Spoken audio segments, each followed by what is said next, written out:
Paul, 3 years from now, will social media be as important as it is to us today? Sure. I imagine it will, again, it's like reality TV. I assume it'll only get bigger. It sells people a dream. It's incredibly seductive. You will be famous. You will be rich. People will pay attention to you. Of course it'll be big. It'll be bigger and bigger and bigger. Will it get more valuable, you think, as... No.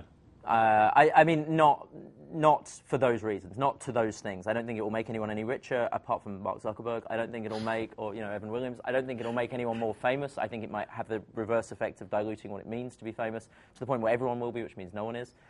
No, I think if you're smart to invest in social media. I think you're dumb if you're a marketer if you're not using social media. Is it going to change the world and make it a better place, or a richer place, or a more successful place? No.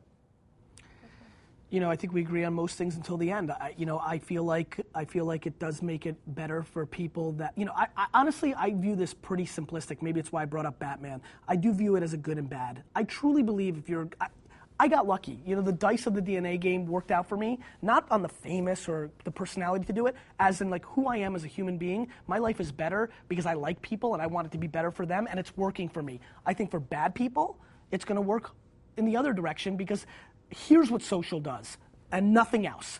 It takes these lights and puts spotlights on our society. It just does. And you know what? When more people are watching, the only thing that happens is the same old thing that they said about fame. And you're right, it's going to dilute fame. Can I just very quickly refute that? Because that is actually something that's quite important and dangerous. I agree with you that, sunlight is the best disinfectant, all that jazz. However, it's also really, really easy now to completely ruin somebody's life with a lie.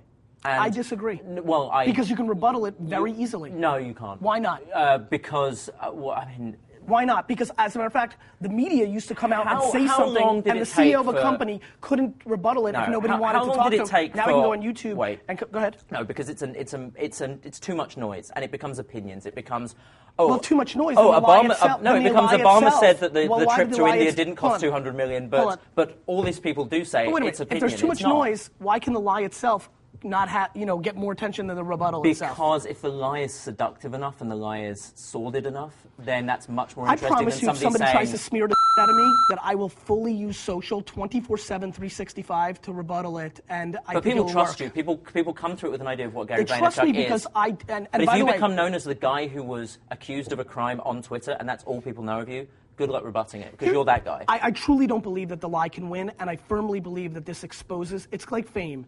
Fame only accentuates who you are. There's people that became famous and became much better people because they were good to begin with, and there's people who became famous and became jerk-offs because that's who they were in the first place. I view social in a lot of the same ways, and I do think Paul's right. I think the quality or the value of fame does dilute. It spreads out. This kind of centralizes things in a way, but I think it works the same way.